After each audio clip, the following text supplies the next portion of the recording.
president of the Bay State African Violet Society, and I'm here today at Tower Hill to do a repotting clinic for African violets that look like they haven't been repotted in quite a while. We have here two lovely specimens of violets that actually have multiple crowns. They are two plants growing off of one main crown. And they should be separated because we have no good symmetry here and they don't really look their best. It also looks like they could use some fresh soil. So what I'm going to do is just break off the old soil in the root ball to expose the roots and see how many plants we actually have here.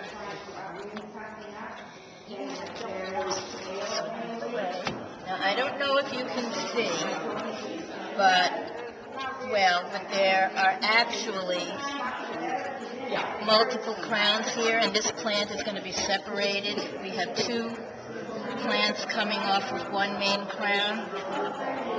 So you're going to go home today with more plants than you came.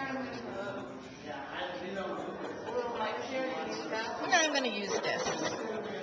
So what I'm going to try to do is separate the plants by cutting through the root ball, leaving some roots on both crowns.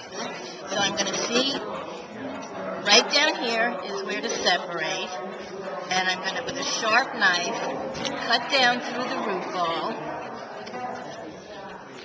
And here's one plant. Looks better already. Now, does that knife have to be sterile? It doesn't have to be sterile, but before I go to somebody else's plant, I will sterilize it, so in case there are any pathogens or insects from this plant, we won't spread it to the other. Now I'm just going to check to see if there's any more crowns that can be separated, and I don't think so. So working with this one, I'm going to take off all of these old droopy leaves, because you really only need about 4 rows of leaves on an African violet. There's actually another little baby with its own little root system. We can pot that up, and that'll give us another plant. So I'm going to remove all of these outer, older, droopy leaves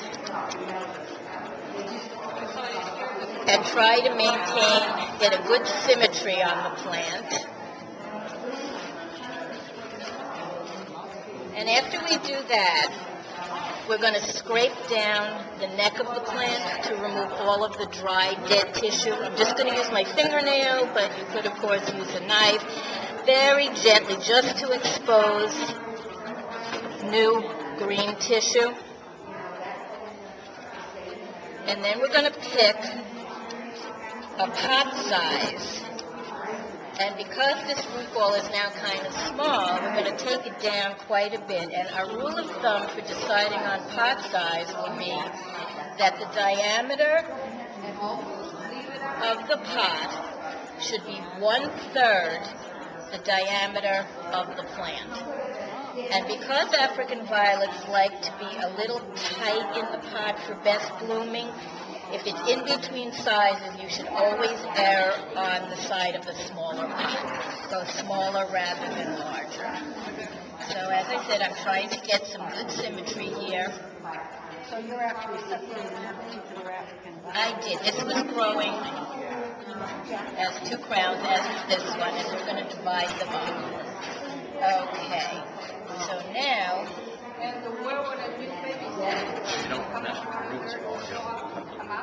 you might have to. If your plant is growing with a very long neck that's sticking out, you may be able to cut 1/3 of the roots all off and just sink it lower in the pot. If it's very, very tall, you might have to rejuvenate the whole pot by chopping off the whole root ball and starting it over. But this we were able to save some roots on this. It's because the older leaves and it desperately needed some new soil. Okay. And then I'm going to check, and this looks like the appropriate size pot for this. So I'm going to pot it in what we call a soilless potting mix, made up of 1/3 peat moss, 1/3 vermiculite, and 1/3 perlite. African violets need a very, very light, airy mix. I pre-moistened it. Let's put a little bit in. See how this sets in. Okay, make sure that the violet is centered in the pot. Yeah. Yes. Okay. And we're going to get the soil in.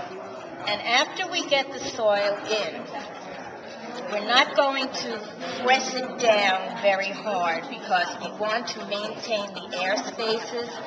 If we press it down very, very hard, we're squishing out the air spaces and the roots will not be happy.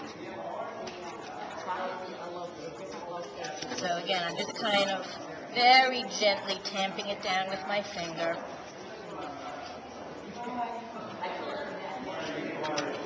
And you want the plant to sit at the roots fall down and up in the pot so that the bottom row of leaves just sits around the edge of the pot.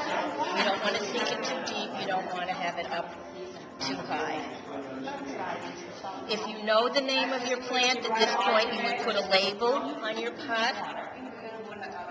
And being that this soil is already moist, you should not have to water this for a while. And you would have your choice. You could either water from the top, or you could get a saucer and have it, pretending this was a saucer, fill the saucer up and have it sit in a saucer, and whatever water soaks up in a half hour would be enough. Make sure you use room temperature water so you don't spot the leaves. And if you get any water on the leaves, take a little piece of paper towel and just blot dry before you put it back into the light. So I think this one's looking pretty good already. I'm going to take off this one more.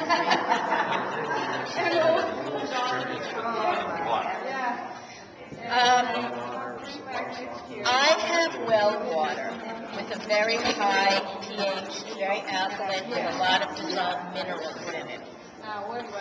So my plants were not looking the way I wanted them to look, and everything else I felt was good. I decided to test the pH with an aquarium test kit and discovered it was very alkaline. So what I do now is I mix half bottled water, like Poland spring water, and half of my sink water, test the pH, and if I have to adjust up or down, I do that, and the plants have been much happier. And you'll know that pH might be a problem when your center leaves just are very tight and they're coming in a little deformed, they just don't look right. So here we have a repotted plant. This already has a bud on it. Hopefully this will be blooming. Because African violets don't like dirt on their leaves because it blocks the light, you would probably now want to take a little paintbrush or a pastry brush and just brush off. What about fertilizer?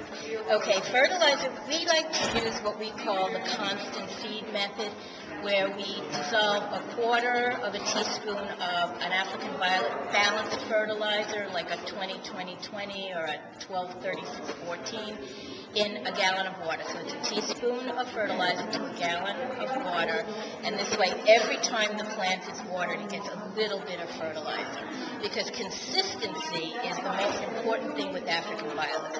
You want them to be consistently moist, not soggy, not bone dry, consistently fed, consistently warm, and at least 10 to 12 hours of bright light, not direct sun, but bright light a day for the best blooming. And I think he looks a lot happier. It looks great. Now, what if people want to find out more about the African Violet Society? Bay State African Violet Society has a very informative website at www.baystateafricanviolet.org. And we have all the information about our upcoming and past events. We have very informative articles on there, lots of wonderful pictures of people participating at our events, and pictures of member-grown plants. And I think you would enjoy taking a look at it. Well, thank you so much. You're very welcome.